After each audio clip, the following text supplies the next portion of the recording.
Hello students, this is Shobik, your instructor. Welcome to my YouTube channel. In this video, we'll talk about network switching. Okay, network switching. So let's find out what network switching is. Let me just zoom in a bit. Okay, now fine. Okay, a network is made up of several interconnected nodes. Okay, that is why it is called a network. There can be a point-to-point connection or star topology between pairs of devices, but both are not relevant for a large network. Hence, various switching techniques are used to transfer packets of data from one port of a node to another. Okay, a switched network is made up of a series of interconnected nodes called switches. Okay, so it deals with the sending the packets or connecting to other nodes. Okay, first technique is let's find out.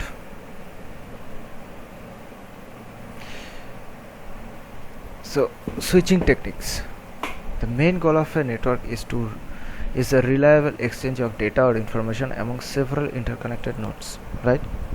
For delivery of data with accuracy, various types of switching techniques are used. It is all about how to deliver your data to the receiver, from sender to receiver. So there are three types of switching techniques. First one is circuit switching, second one is packet, and third one is message switching. Circuit switching provides end-to-end connection between two computers. It is established usually in a telephone network where one person is making a call and another is receiving a call. In a telephone system, the communication must be established between the two participants, the sender and the receiver. So circuit switching actually deals with two points, two nodes.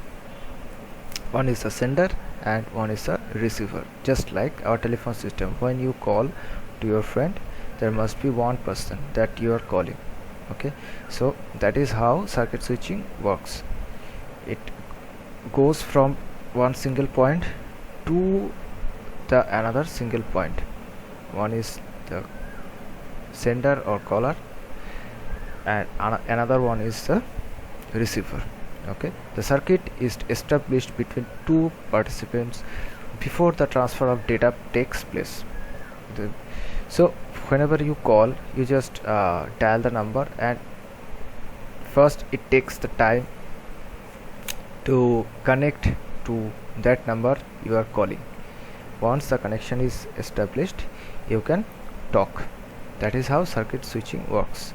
It first establishes the connection between two nodes, and then it transfers the data accordingly. Okay, that is the circuit switching.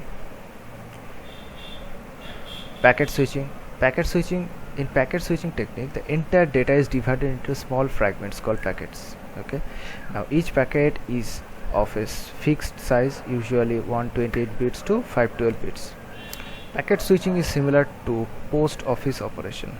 Yes, each packet has a source address as well as destination address, IP addresses, for being transmitted in the same way as a postman delivers a letter to a specific destination address. So in packet switching, first of all, your packet is divided into small entire data actually divided into small fragments, that is called packet, and each packet is a fixed size, usually 128 bits to 512 bits, and each packet has its own destination address, just like our parcels have.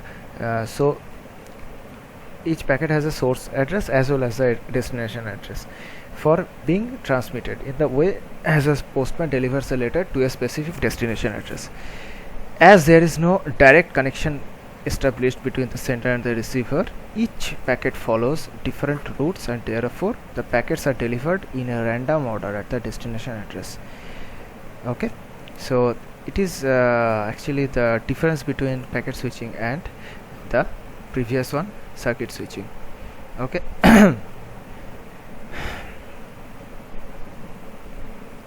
Third one is message switching. In message switching, the sender sends the data to a switching office first, which is then stored in its buffer.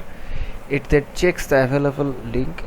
If it is free, the data is relayed to another switching office. So message switching is like we download movies from torrents.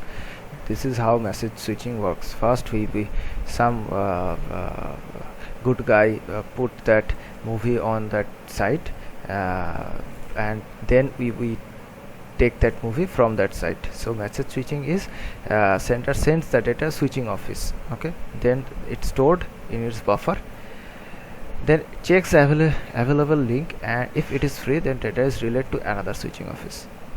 Got it? So that is all about switching techniques. I hope you enjoyed the video. Okay, then that's all for this video. Take care. Bye bye.